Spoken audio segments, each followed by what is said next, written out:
अस्सलामुअलैकुम व्यूअर्स, हमारी इस वीडियो का टॉपिक है the use of relative pronoun what. और इस वीडियो में हम ये जानने की कोशिश करेंगे कि डिफरेंट सेंटेंसेस के अंदर रिलेटिव प्रोनाउन व्हाट को क्यों, कब और कैसे यूज किया जाता है। तो चलिए स्टार्ट करते हैं अपने आज के लेक्चर को। तो सबसे पहली बात रिलेटिव प्रोनाउन व्हाट के बारे में वो ये है कि what refers to things only. जी, जो व्हाट का वर्ड है ये थिंग्स को रिलेट करने के लिए यूज किया जा सकता है, पर्सन्स के लिए व्हाट नहीं यूज होता। ये बात आपने अपने जहन में रखनी है कि व्हाट जो है ये हमेशा चीजों के लिए, थिंग्स के लिए यूज होता है।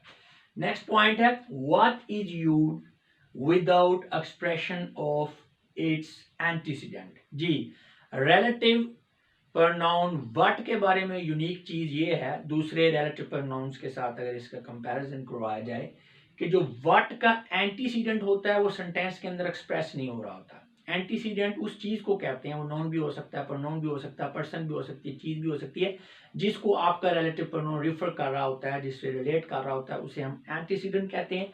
और एंटीसीडेंट डेफिनेटली सेंटेंस के अंदर होता है तो उसकी तरफ रिलेट कर रहा होता है ना रिलेटिव प्रोनाउन। लेकिन व्हाट के बारे में यही यूनिक चीज है कि व्हाट जिस चीज की तरफ जिस इशारा कर रहा होता है वो सेंटेंस के अंदर एक्सप्रेस नहीं हो रहा होता। यानी कि व्हाट का एंटीसीडेंट सेंटेंस के अंदर मौजूद नहीं होता, बल्कि व्हाट खुद उस एंटीसीडेंट की जगह पर यूज हो रहा होता है। स्ट्रक्चर में व्हाट उसकी जगह ले लेता है, उस जगह की जगह पे, यानी उस अपने एंटीसीडेंट की जगह पे ही व्हाट यूज भी हो रहा है और उसको रिफर भी कर रहा है। यानी व्हाट एक ऐसा रिलेटिव प्रोनाउन है कि ये अपने एंटीसीडेंट को रिफर भी कर रहा है, रिलेट भी कर रहा है, और सेंटेंस की जो स्ट्रक्चर है उसमें अपने एंटीसीडेंट की जगह यूज भी हो रहा है। अभी हम एग्जांपल्स देखेंगे तो ये पॉइंट आपको क्लियर हो जाएगा। अगर आपको अभी नहीं भी हो रहा तो परेशान नहीं होना। अच्छा जी, what refers to the singular antecedent only. जी, ये भी इंपॉर्टेंट बात, जैसे पहला पॉइंट था कि ये थिंग्स के लिए यूज होता है, दूसरी बात ये कि ये वाहद चीज के लिए, यानी इसका एंटीसीडेंट हमेशा सिंगुलर होगा, प्लूरल नहीं हो सकता व्हाट जो है। अच्छा जी, what is used in nominative and accusative case only। जी, ये भी इंपॉर्टेंट बात कि what जो है इसकी सब्जेक्टिव फॉर्म हो सकती है, ऑब्जेक्टिव फॉर्म हो सकती है, लेकिन इसकी जेनेटिव फॉर्म यानी पोजेसिव केस नहीं होता। इसका हमेशा नॉमिनेटिव और एक्यूसेटिव केस होगा। और what जो है इसकी फॉर्म सेम ही रहेगी, यानी एज ए सब्जेक्ट यूज हो रहा है तब भी what होगा, एज ए ऑब्जेक्ट यूज हो रहा है तो तब भी what ही होगा। अच्छा जी, as a relative pronoun what means that which or the thing which। जी, ये रिलेटिव प्रोनाउन के तौर पे जब किसी सेंटेंस में व्हाट यूज हो रहा होता है तो इसका मतलब होता है दैट विच, यानी जोन सी या कौन सी। जोन सी या कौन सी, यानी उर्दू में अगर बात करें तो जोन सी या कौन सी तर्जमा बनता है व्हाट का, यानी कि दैट विच या थिंग विच, जोन सी चीज या जो चीज या जो जिसकी, इस तरह के, यानी इसका जो है मफहूम बनेगा। वो सेंटेंस अभी देखेंगे ना इस सेंटेंसेस के अंदर यूज, तो आपको समझ आ जाएगी। जी, a relative pronoun is used as an interrogative pronoun to ask direct and indirect questions। जी, ये आपका जो relative pronoun है ये what जो है ये इंट्रोगेटिव प्रोनाउन के तौर पे भी यूज होता है। इंट्रोगेटिव प्रोनाउन वो होता है जो क्वेश्चन वर्ड के तौर पे यूज होता है, सवालात को पूछने के लिए जो है वो इस्तेमाल होता है। इंट्रोगेटिव प्रोनाउन के ऊपर एक सेपरेट वीडियो भी है, वो जब देखेंगे आपको तो कॉन्सेप्ट पूरी तरह से क्लियर हो जाएगा। तो सिंपल इतना ही है कि ऐसे प्रोनाउन जो सवाल पूछने के लिए, क्वेश्चन करने के लिए, क्वेश्चन वर्ड के तौर पर यूज होते हैं तो हम उन्हें इंट्रोगेटिव प्रोनाउन कहते हैं। अब हमारा रिलेटिव प्रोनाउन व्हाट जो है ये क्वेश्चन करने के लिए भी पूछा इस्तेमाल होता है, तो इसलिए ये इंट्रोगेटिव प्रोनाउन के तौर पे भी यूज होता है। और ये दोनों तरह के क्वेश्चन पूछने के लिए इस्तेमाल होता है, direct question and indirect question. Direct question होता है कि जब आप डायरेक्टली आपसे कोई बंदा पूछ रहा है, ठीक है ना, दो पर्सन इन्वॉल्व है। इनडायरेक्ट क्वेश्चन ये होता है कि एक बंदा किसी तीसरे बंदे को बता रहा होता है कि जो फलां बंदा, दूसरा बंदा था, उसने मुझसे ये पूछा था, यानी उसमें तीन पर्सन है। यानी डायरेक्ट आपसे कोई बंदा पूछ रहा है कोई बात तो वो डायरेक्ट क्वेश्चन है। अगर एक बंदा आपको बता रहा है कि फलां बंदे ने मुझसे ये पूछा था, तो फलां बंदे ने मुझसे ये पूछा था, जो पूछा था वो फिर इनडायरेक्ट क्वेश्चन है। तो अभी इनकी एग्जांपल्स देखेंगे तो ये भी आपको क्लियर हो जाएगा। तो चलें एग्जांपल्स में जो है रिलेटिव प्रोनाउन व्हाट इसका यूज देखते हैं। What you have done is not fair। आपने जो किया है वो अच्छा नहीं है। अब जो चीज की है वो यहाँ पे एक्सप्रेस नहीं हो रही। अब इस what का एंटीसीडेंट क्या है, जो भी किया गया है। अब वो जो भी काम हुआ है वो सेंटेंस के अंदर एक्सप्रेस नहीं हो रहा, ये what अपने एंटीसीडेंट की जगह पे यूज हुआ है। ठीक है, तो what का मतलब है दैट विच, जैसे मैंने आगे बताया that which you have done is not fair, आपने जो किया है वो अच्छा नहीं किया, तो दैट विच की जगह हमने व्हाट लगा दिया, तो हमारा सेंटेंस जो है वो क्वालिफाइड हो गया, खूबसूरत हो गया। I have found what I was looking for, मैंने वो पा लिया जिसकी मुझे तलाश थी। तो अब यहाँ पे व्हाट जो है दैट विच को रिप्रेजेंट कर रहा है, that which I was looking for की जगह पे आ गया what I was looking for. अब वो जो चीज भी पाई गई है जिसकी तलाश थी वो सेंटेंस में एक्सप्रेस नहीं हो रही, लेकिन व्हाट का एंटीसीडेंट वही है और एक्सप्रेस नहीं हो रहा, उसकी जगह पे व्हाट खुद यूज हुआ है। तो यही यूनिक चीज है कि व्हाट का एंटीसीडेंट जो है ये सेंटेंस के अंदर एक्सप्रेस नहीं होता, इसीलिए स्टूडेंट को शायद थोड़ी बहुत कंफ्यूजन हो जाती है। तो ये बात मैं क्लियर कर रहा हूँ बार बार कि व्हाट का एंटीसीडेंट जो है सेंटेंस के अंदर एक्सप्रेस नहीं होगा, अपने एंटीसीडेंट की जगह सेंटेंस स्ट्रक्चर के अंदर खुद व्हाट जो है वो यूज हो जाता है, जैसा कि यहाँ पे आप देख रहे हैं डिफरेंट सेंटेंसेस के अंदर ये यूज हो रहा है। What can not be cured must be endured, जिस चीज का कोई हल नहीं है उसे बर्दाश्त किया जा सकता है। तो ये प्रोवर्ब है, उसमें भी व्हाट दैट विच के मीनिंग दे रहा है। I do what I wish, जिसकी मुझे ख्वाहिश होती है मैं करता हूँ। अब जिसकी ख्वाहिश होती है, अब ये चीज सामने नजर नहीं आ रही, ये कोई भी चीज हो सकती है, और व्हाट का इंसिडेंट वही है जिसकी ख्वाहिश होती है, लेकिन वो एक्सप्रेस नहीं हो रहा, व्हाट उसकी जगह पे यूज हुआ है। नेक्स्ट है डू व्हाट आई सी, ये अब इंपेरेटिव सेंटेंस है, जो मैं कह रहा हूँ आप वो कीजिए। तो यहाँ पे व्हाट जो है दैट विच के मीनिंग दे रहा है, और वो जो चीज कही गई है करने के लिए वो भी एक्सप्रेस नहीं हो रही, उसकी जगह पे व्हाट खुद यूज हो रहा है। This is what I was looking for, ये वही चीज है जिसकी मुझे तलाश थी। अब यहाँ पे देख सकते हैं, यहाँ पे जो व्हाट है ये थिंग विच के मीनिंग दे रहा है, दैट विच के नहीं, एक्चुअली यहाँ पर ये थिंग विच के जो है मीनिंग दे रहा है, यानी जिस चीज की तलाश थी वो चीज। तो अब वो चीज जो है वो सेंटेंस के अंदर एक्सप्रेस नहीं है, वो आपके सामने हो सकती है, कोई चीज सामने पड़ी है तो आप कह रहे हैं दिस इज, यानी this is what I was looking for. तो वो चीज आपके सामने पड़ी हुई है, लेकिन उसका आपने नाम नहीं लिया, सेंटेंस के अंदर वो एक्सप्रेस नहीं हो रही, लेकिन आपने उसकी जगह व्हाट यूज कर दिया। अब व्हाट जो है, व्हाट इसका एंटीसीडेंट वही चीज है जो सामने पड़ी है, जिसके बारे में आप कह रहे हैं this is what I was looking for. अब वो जो इसका व्हाट का एंटीसीडेंट है सेंटेंस के अंदर एक्सप्रेस नहीं है, उसकी जगह जो है आपने व्हाट को यूज कर लिया। या अगर इस सेंटेंस को इस तरह से हम लिखें कि दिस इज द बुक, ठीक है, आई वॉज लुकिंग फॉर, ये वो किताब है जिसकी मुझे तलाश थी।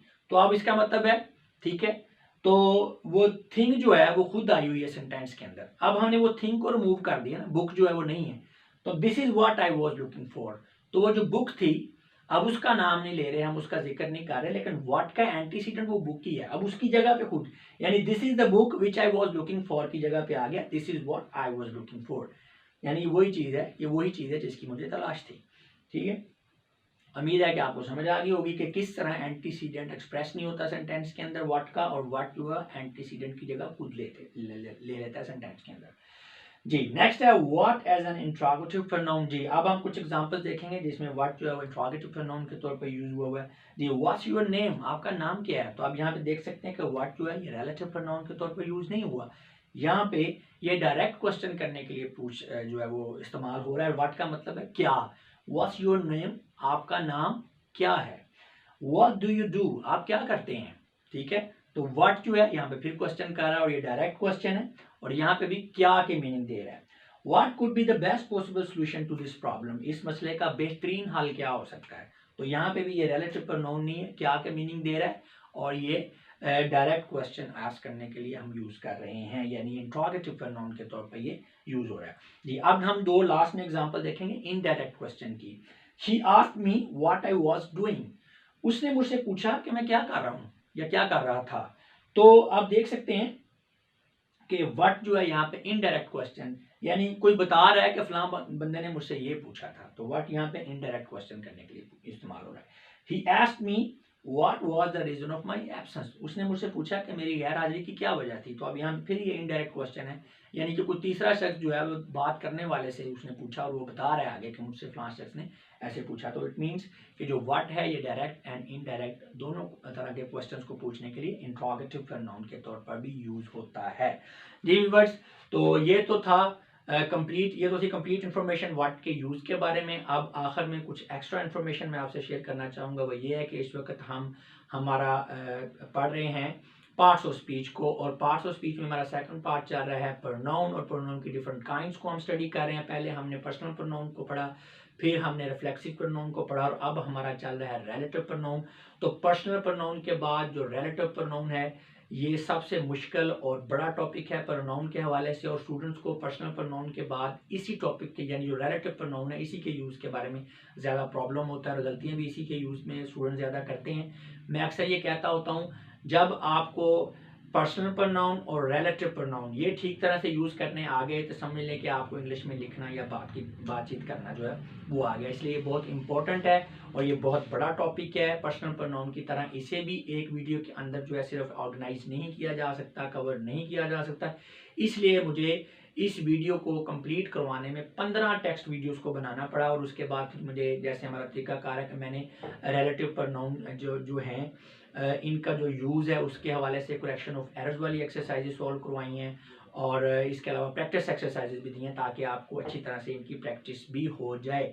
तो इसमें डिफरेंट वीडियोस के अंदर इसको ऑर्गेनाइज करने का फ़ायदा ये होता है, एक तो कॉम्प्रिहेंसिव स्टडी हो जाती है टॉपिक की, दूसरा स्टेप बाय स्टेप लर्निंग होती है। आपको फील नहीं होता, आपको लेबोरियस नहीं लगती चीज़ें, स्टेप बाय स्टेप आपको पता भी नहीं चलता, आपको सारी चीज़ों की समझ आ जाती है। और थोड़ा सा लेंथी इसलिए होती हैं मेरी वीडियोस, टाइम वाइज भी और जो है नंबर वाइज भी, तादाद में भी ज़्यादा होती हैं, क्योंकि मैं कॉम्प्रिहेंसिवली एक टॉपिक को पढ़ाता हूँ। एक टॉपिक जो भी मैं करवाता हूँ उसमें कोई चीज़ रहने नहीं देता, उसको मुकम्मल मैं करवाता हूँ। आप शॉर्ट वीडियोस की तरफ जाते हैं कि चलें जी हमको शॉर्ट वीडियो देख लेते हैं या शॉर्ट कोई लेक्चर लेते हैं, तो उसमें ये होता है कि वो पूरा नहीं होता, आपको फिर बार बार डिफरेंट जगहों से एक टॉपिक को सर्च करना पड़ता है, तो आपका टाइम ज़्यादा वेस्ट होता है। तो यहाँ पे इंशाल्लाह आप मेरे चैनल के ऊपर जब किसी टॉपिक को पकड़ेंगे स्टडी के लिए, तो वो आपको दोबारा इंशाल्लाह उसको मज़ीद कहीं और से सर्च करने की ज़रूरत नहीं पड़ेगी। तो काफ़ी उम्मीद है मुझे, क्योंकि मैं खुद पहले से ही इसको अच्छी तरह से सर्च करके डिलीवर करता हूँ। तो वाट के बारे में यही था। अब अगर रिलेटिव प्रोनाउन की बात करें, तो जो पहली वीडियो थी रिलेटिव प्रोनाउन की, उसमें मैंने रिलेटिव प्रोनाउन को इंट्रोड्यूस करवाया कि ये होता क्या है। दूसरी वीडियो में रिलेटिव प्रोनाउन के डिफरेंट फॉर्म्स को डिस्कस किया कि इसकी फॉर्म्स कौन कौन सी होती हैं। तीसरी जो वीडियो है उसमें मैंने relative pronoun who, whose and whom के डिफरेंस को समझाया कि ये कहाँ कहाँ पे और कैसे यूज होते हैं, क्योंकि स्टूडेंट्स को अक्सर ही इसके बारे में कंफ्यूजन होती है। चौथी वीडियो में रिलेटिव प्रोनाउन जो है विच, उसका यूज समझाया। पांचवी में दैट का यूज समझाया। छठी वीडियो में जो है वो restrictive and non restrictive relative clause जो है इनका डिफरेंस अच्छी तरह से डिटेल में समझाया। जो सातवीं वीडियो है उसमें व्हाट विच एंड दैट जो है उसका कंपैरिजन करवाया कि विच को कहाँ पे यूज करना है, दैट को कहाँ पे यूज करना है, क्योंकि स्टूडेंट्स इसमें बहुत सारी गलतियां करते हैं। ये हमारी आठवीं वीडियो है, इसके अंदर हमने रिलेटिव प्रोनाउन व्हाट का यूज देखा है। इससे जो अगली वीडियो है नाइन्थ वीडियो, उसमें रिलेटिव प्रोनाउन एज को देखेंगे कि वो कैसे as a relative pronoun use होता है। उसके बाद जो 10th वीडियो है उसमें हमने रिलेटिव प्रोनाउन जो है देखना है कि बट जो है वो कैसे रिलेटिव प्रोनाउन यूज होता है। 11th वीडियो में हम ये देखेंगे कि हम रिलेटिव प्रोनाउन उनको किस तरह से किन हालतों में रिमूव कर सकते हैं सेंटेंस में, यानी omission of the relative pronoun है। 12th वीडियो जो है ओमिशन ऑफ द एंटीसीडेंट है। जो 13th वीडियो है उसमें हमने ये देखना है कि जो रिलेटिव प्रोनाउन है ये एंटीसीडेंट के साथ या वर्ब के साथ किस तरह से अग्री करता है। उसके बाद हमने 14th वीडियो है position of the relative pronoun, and 15th video है कंपाउंड रिलेटिव प्रोनाउन। तो ये 15 टेक्स्ट वीडियो है, ये सारी की सारी आप देख लेंगे तो रिलेटिव प्रोनाउन के हवाले से कोई चीज़ रह नहीं जाएगी पीछे समझने के लिए। आपको मजीद इसे किसी बुक से किसी चैनल पे मजीद जाने की आपको ज़रूरत नहीं पड़ेगी। और आखिर में फिर करेक्शन ऑफ एरर्स वाली और प्रैक्टिस एक्सरसाइज हैं। तो तकरीबन ये 15 से 20 वीडियोस बन जाती हैं रिलेटिव प्रोनाउन के टॉपिक पे। अगर तो आप इस टॉपिक को मुकम्मल तौर पर समझना चाहते हैं तो आपको इन सारी की सारी तकरीबन 15 से 20 जो वीडियोस इनको देखना पड़ेगा। अगर आप रिलेटिव प्रोनाउन व्हाट के यूज़ को ही समझने के लिए यूट्यूब के चैनल पे आए थे तो मेरा ख्याल है इस वीडियो के बाद आपको मजीद कोई प्रॉब्लम नहीं रहा होगा व्हाट को यूज़ करने में। अब मैं आप लोगों से इजाज़त चाहूँगा। आपकी इस बातों का बहुत बहुत शुक्रिया। अपना बहुत सा ख्याल रखिएगा। खुदा हाफिज़।